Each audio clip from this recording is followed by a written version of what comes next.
So, welcome to another video with La Suerte Dance School. This will be another episode of the series that I call How to Run a Dance School, but the topic of today's conversation will be completely different, and because of that I invited Vlad to join me today.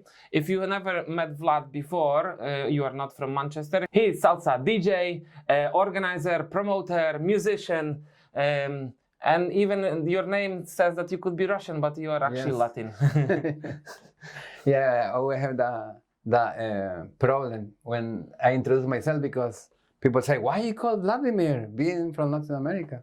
But no, I'm not Russian, and I don't look Russian.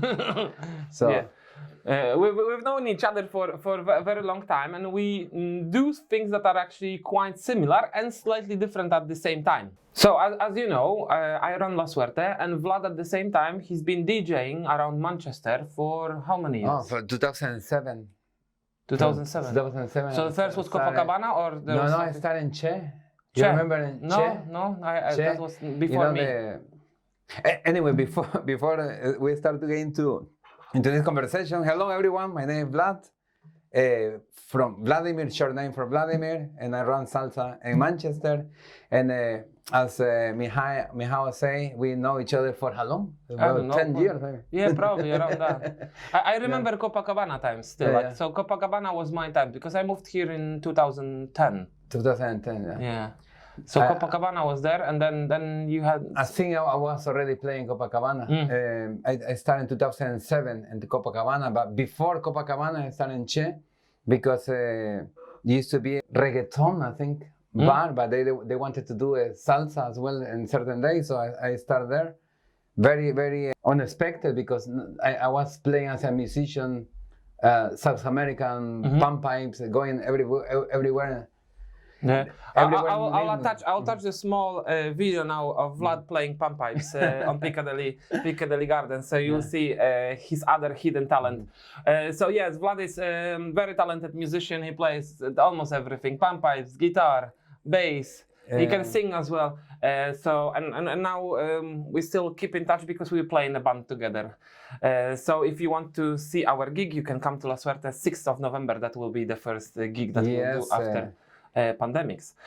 Okay, anyway, let's get to the topic of our conversation. I created a bit like a clickbait topic. Basically, should salsa be free? And this is what we are going to discuss. This will be our main topic, but we'll also explain you what running salsa events, classes, school, and so on, what costs does it generate? And I will already answer the question straight away, that in my opinion, salsa shouldn't be free.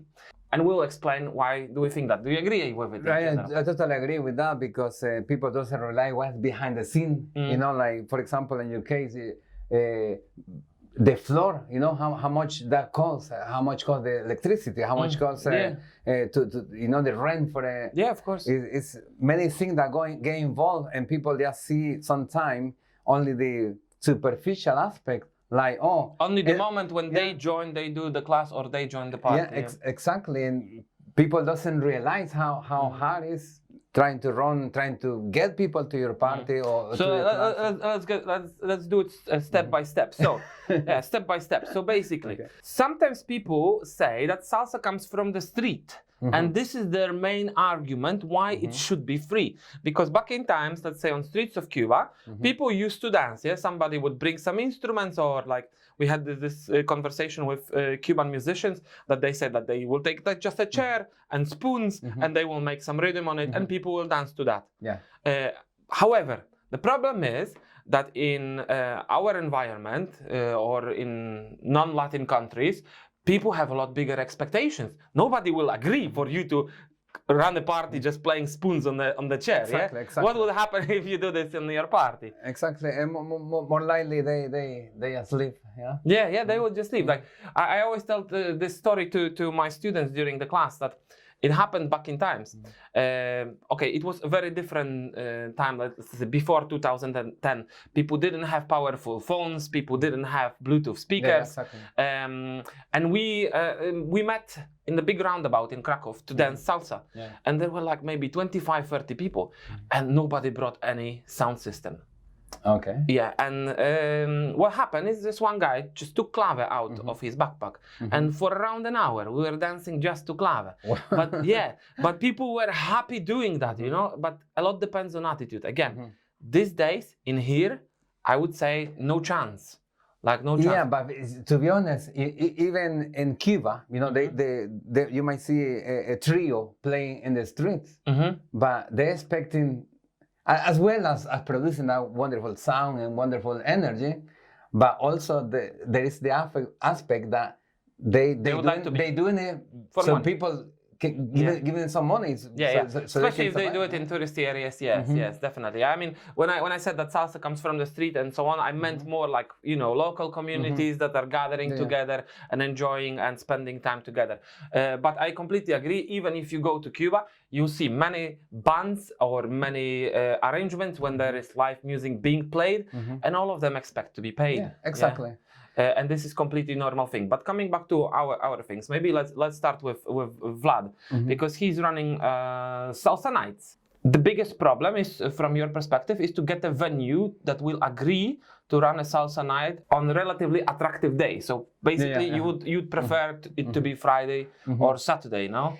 Yeah. On Saturday, probably there is absolutely nobody that would agree for that. No, the thing is this, is like, for example, why is Friday? Yeah, why Friday? Because in Copacabana, because I come from the Copacabana background, Friday used to be Copacabana salsa night. Every Friday, constantly Friday. Everybody, even they close their eyes, they know that every Friday at Copacabana there will be salsa. Yeah. That, I think that you just wanted to continue and exactly the same pattern, yeah.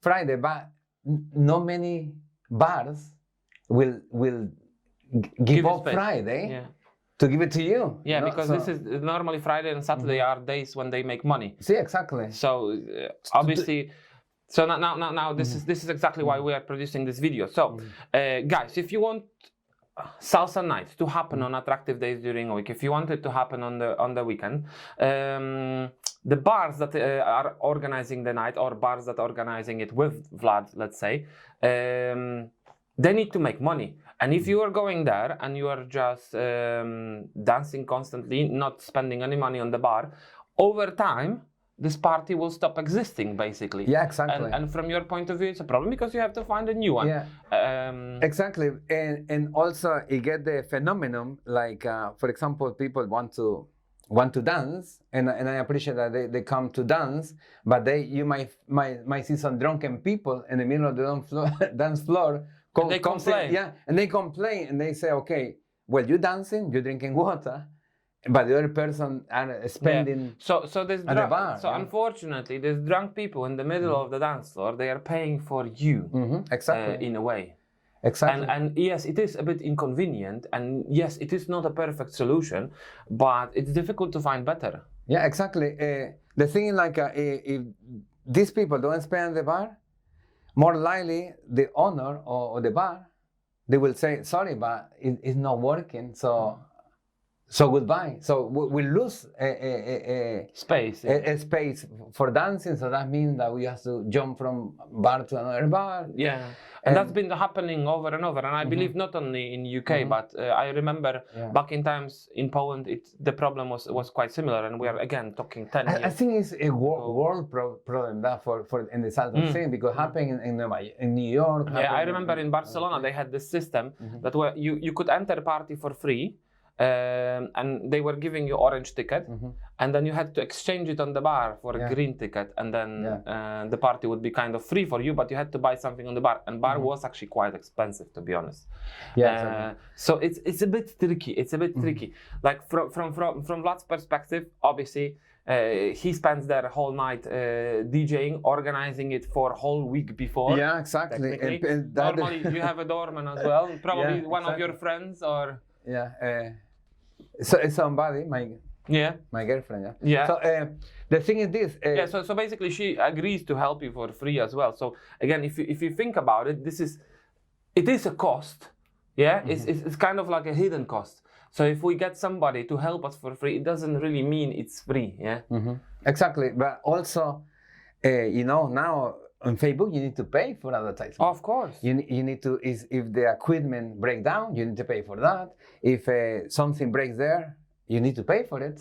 Yeah. So it's not it's not like everything will come for free. You need to spend petrol to get to the place, to promote here and everywhere.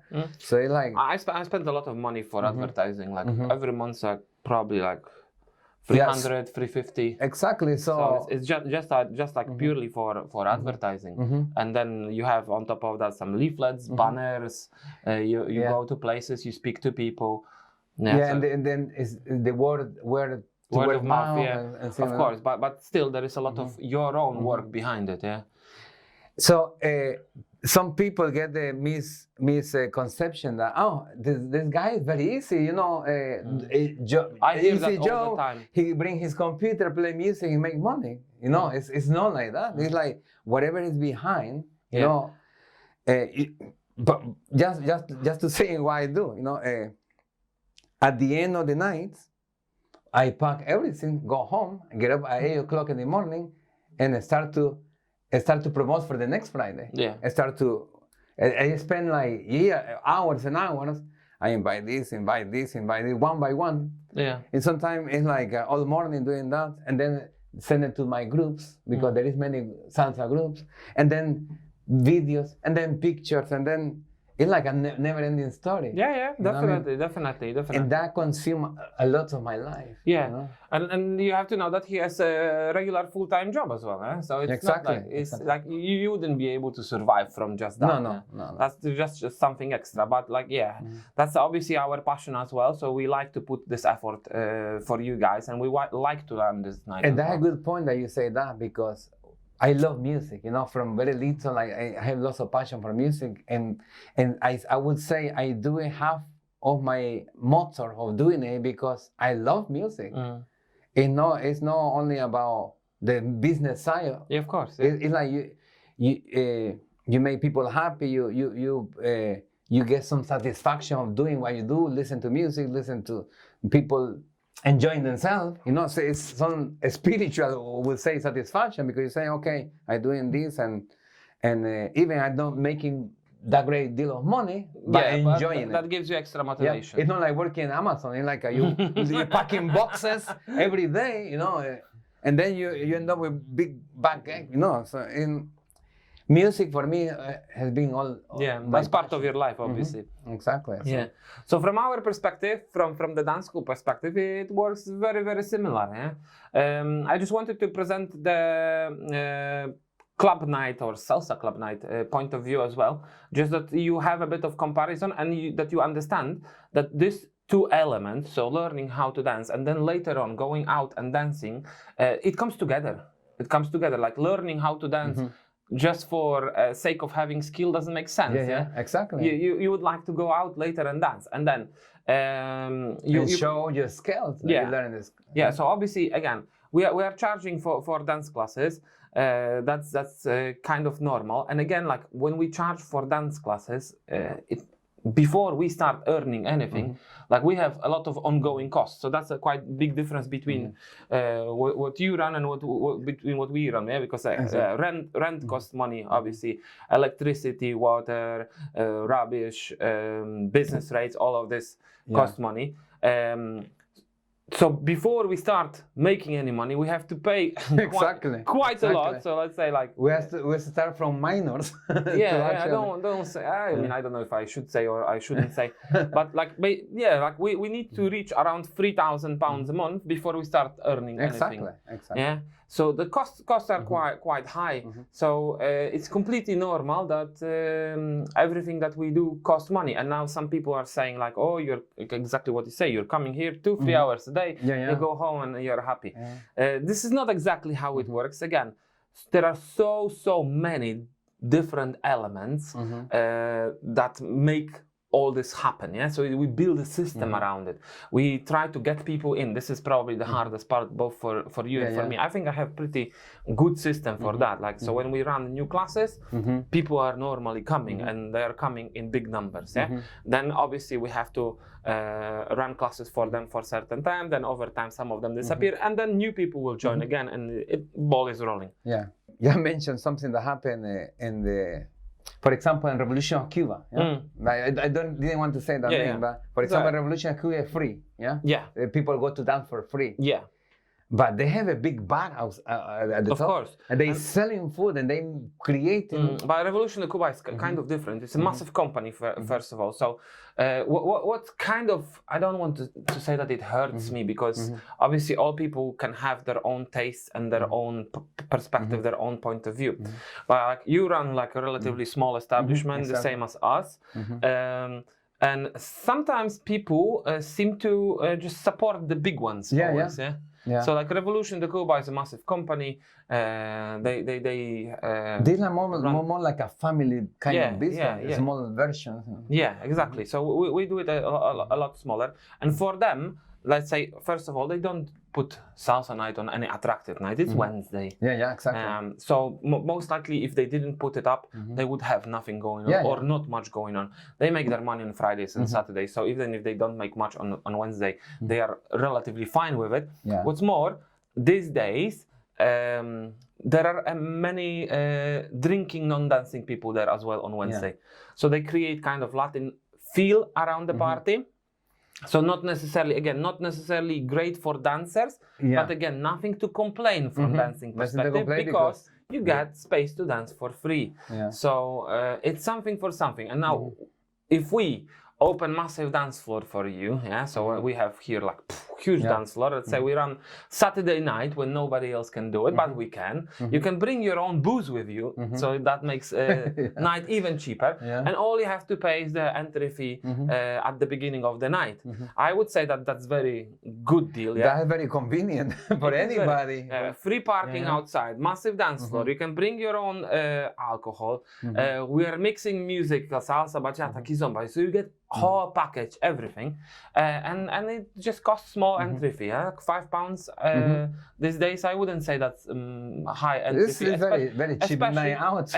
Especially that we will not push on you to buy drinks on the bar. There is absolutely no pressure. If you want to drink, you drink. If you don't, you don't. If you like enjoying night sober and don't spend anything on the bar, it's perfectly fine. So we give you an alternative. And sometimes people say like, oh, but we prefer to do it in a bar. And say like, because bars have different atmosphere. And say, bars will have different atmosphere, but then will you support this bar? Probably not. Exactly. Probably not. So that's why we cannot do it in the bar. But that's obviously from that as well is like you're running like dance school, and the majority of the people who stay in the party is still people who learn in the school, and they dance with each other and they practice. In my case, it's we're doing something similar but different, because you see, like, sometimes we need to get drunk people, just to make it a bit fuller. So basically, keep the night going. Otherwise, it will be dead. You know what I mean? So like from my perspective, at least I can decide what kind of crowd we want. So we don't have drunk people here at the party. That doesn't really happen, and we are dedicated to dancers. But then the ball is then on your side, whether you are going to support it or not. So some people will say like, oh, I will not go there because, let's say, Revolution de Cuba will do it for free, and then I say like, okay, fine. But you know what the funny thing as well? You can go to overcrowded place with drunk people if you like this way for free. You can do. If you want a bit more comfortable arrangement, Saturday night, big floor and everything like that, then you have an option as well. You know what's funny? That, for example, remember Copacabana was a massive place, and when Copacabana closed and nobody expected, everyone said, "Oh, Copacabana!" And this was the end of the world for them. But how many times? You know, these people were complaining. How many times they attend to the maybe they come here once every 6 months. And they were kind of, some people they come every week, but and then they were kind of heartbreaking because the place closed. Man. It was unsustainable. You know what I mean? And this could happen to any event. Definitely. Definitely. I mean, I heard that, like, I mean, I don't, you know, probably more in depth what happened with Copacabana, but I heard that it just basically became too expensive to run it. Yeah, exactly. In comparison to how much it was generating.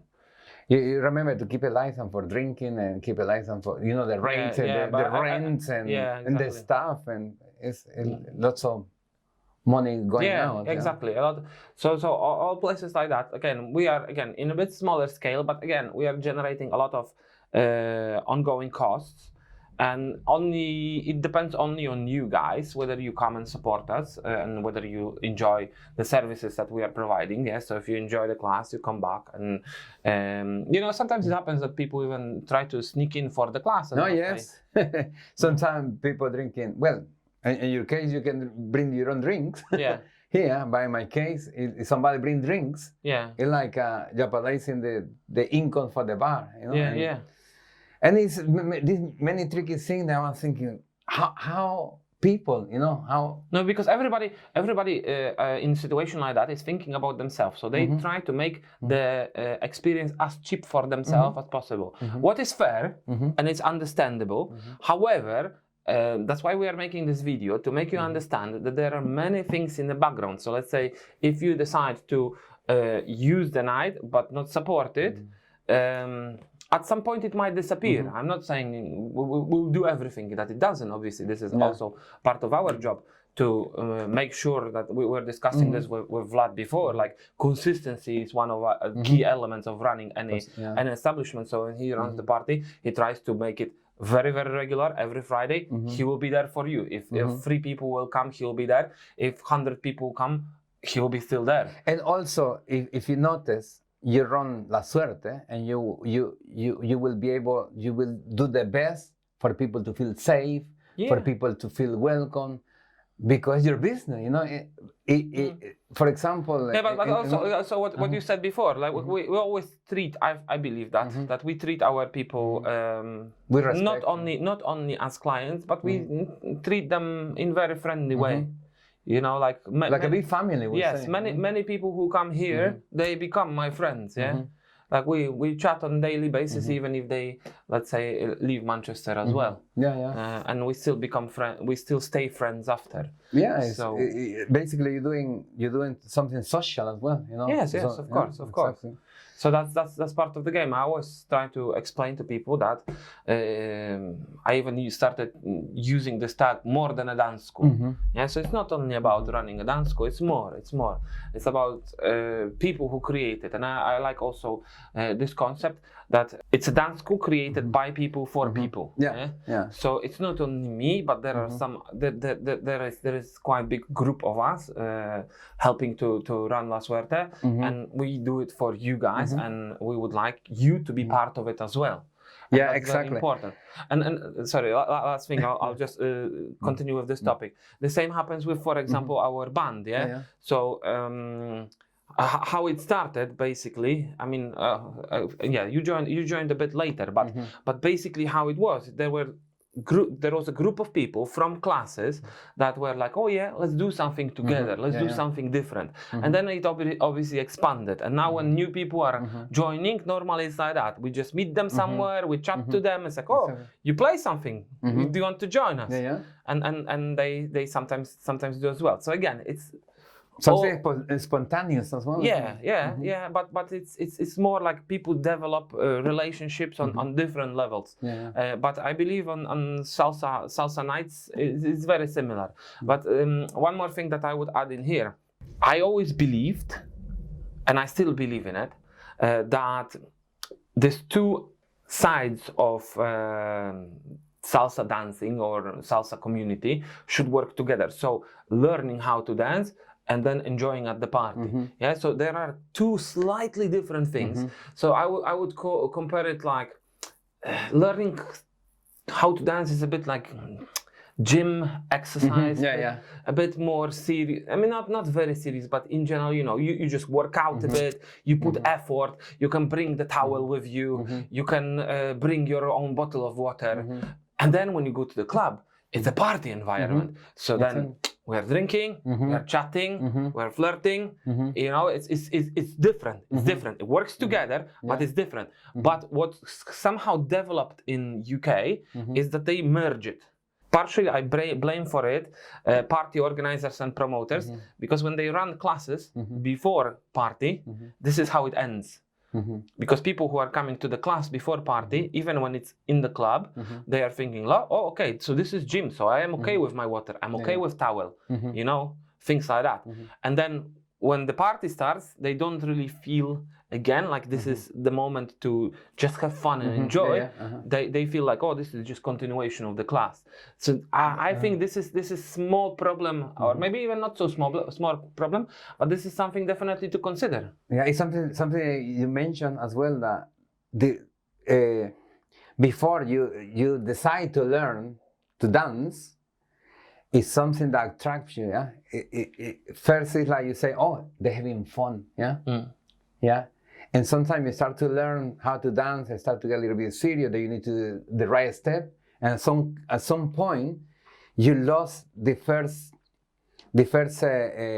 motivation that was having fun.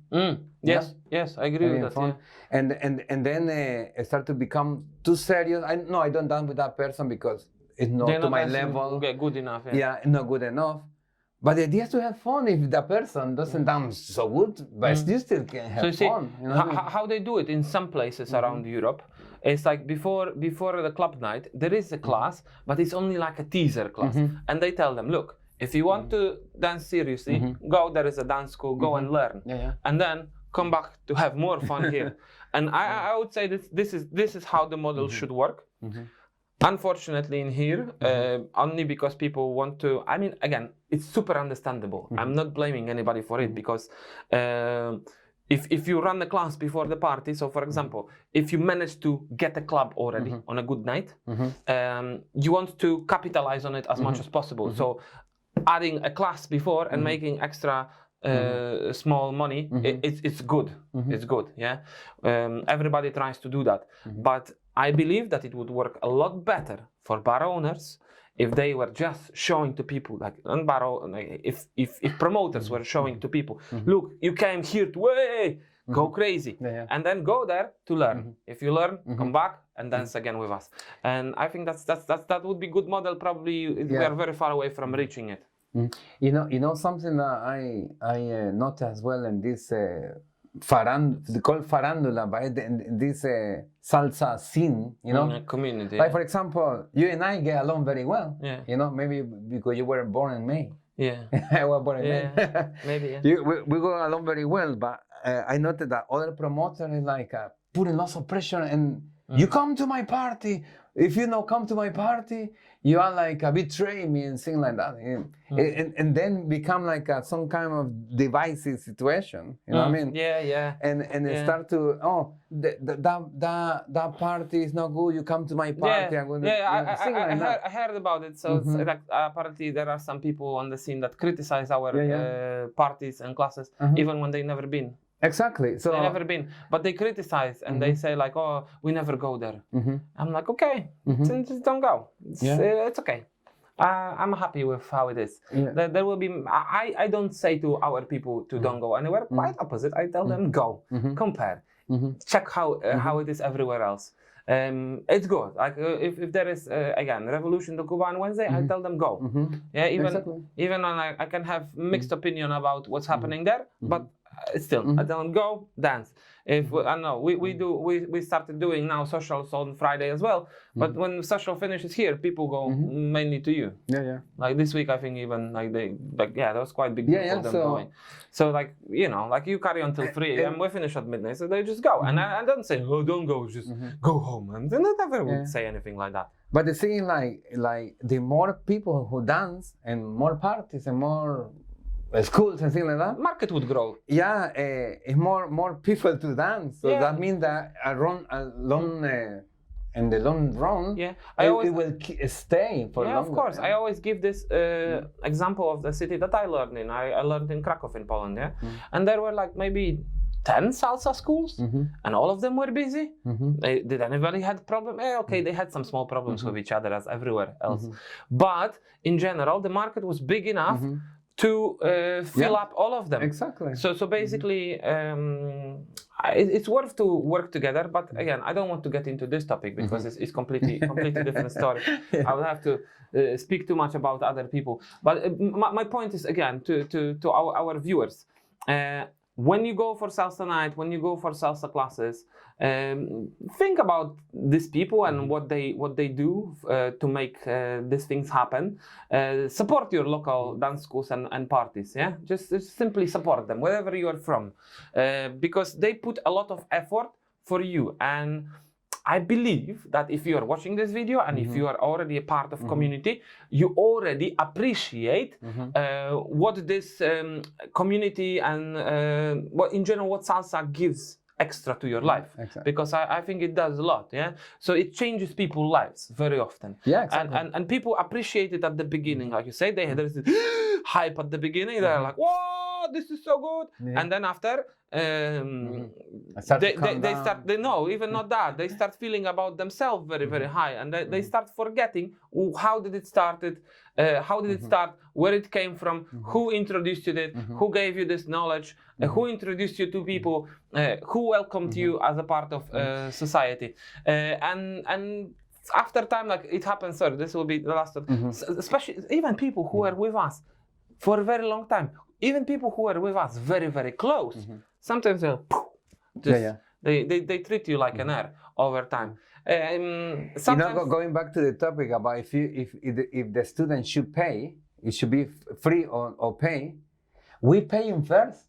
The promoters. So for you to come to the party or to the classes, we pay him first. We pay him first for you to come. We take the risk. We take the risk. So, but we think risk is worth it in general. Yeah, and you get to meet lots of friends, not lots of people having good times. We get, basically what we provide is alternative way to spend your free time. Yeah, so you can spend free time in completely different arrangement than anything else that you probably experienced in your life before, because this is how it works. So it is clubbing, but it's not clubbing. It is dancing, but it's a bit different. It is socializing, but again, a bit different way. And people actually who are part of salsa communities, normally they are very nice, friendly, open. I like this community. This is why I do it as well. And also, this is for everyone, it's open for everyone. So you doesn't matter which what community you come from, doesn't matter which part of the world you come from. Exactly. Everybody will be always welcome. Again, I would have a story when I wasn't welcome on salsa party. Really? Yeah. Oh my God. Yeah. But maybe I'll talk about it one day. But it was literally my first party in Manchester. Really? Yeah. Okay, I'll tell it quickly. So it was there was a night in. By the way, do you pay for it again? No. It was free. It was free night, and free night. It was advertised as free night, and that was literally my first night in Manchester. And believe me or not. Before that, I thought that salsa parties were always free. In Poland, most of them, 90% were free that day. So when I moved here, this one was free. I wasn't shocked. I didn't think about it at all. Anyway, the point is that we entered the party. It was in Mats and Preds. So you can think who was running it. So we went there, and the class is finished, and there was a bit of social, and the organizer came to me and says, "You have to go. You didn't join classes. You can't stay." Really? Wow. Yeah. How rude. Yeah, right? But that was the only one, and now I'm like, whoa, where did I come? But that was only this one incident. A part of that, always people are very, very welcoming and friendly. Yeah. To be honest, there is, I would say, certain friction with other promoters. Yeah, but for example, in my case, I would like to be open with everybody. You know what I mean? But it's not so easy. It's not so easy. It's not so easy. Sometimes you try to work with people and then they just say one thing, do other. Again, that's completely different topic. Maybe we'll do an episode about that. Maybe we'll tell you how actually relationships between promoters and organizers are working in different places around the world. Because again, I run a dance school in Manchester, but actually, I didn't learn here, and I did travel a lot for salsa. So I know quite many people all around the world running similar things to what we do, or even salsa festivals. So I think maybe we'll get somebody like that to sit next to me as well. Maybe Vlad will join us as well, and then we'll talk about how this relationships between the promoters works. I think it's quite interesting topic. We do this for you guys to understand a bit of a back end of it, just to see how it works from different perspective. Because all that you see is when you enter, you go through the door, you pay for the party or for the class, and you enjoy yourself, and then you don't care about anything else, and then the rest is up to us. Yeah, then you leave and we don't. We stay, we clean, we organize ourselves for the next day. Yeah? So like, let's say Saturday party finishes, people like let's say we finish party at midnight, people leave around midnight, midnight, but I leave around 1:30, 1:45. Yeah, exactly. So it's not exactly how you think it is. Okay, anyway, thanks for watching. And thanks for supporting our classes and our nights. If you would like to watch more of this type of content, like, subscribe, and press the bell. Follow us on Facebook, follow us on Instagram. We have recorded already another video about history of La Suerte, so I'll try to put it together as well, and then you will see how it all started here in Manchester. Anyway, thanks for watching. See you later. And we want to see the comments. Yeah, comment. Yeah. If you have a different point of view, if you believe that salsa should be free, let us know. Thanks. Thank you. Bye-bye. Bye-bye.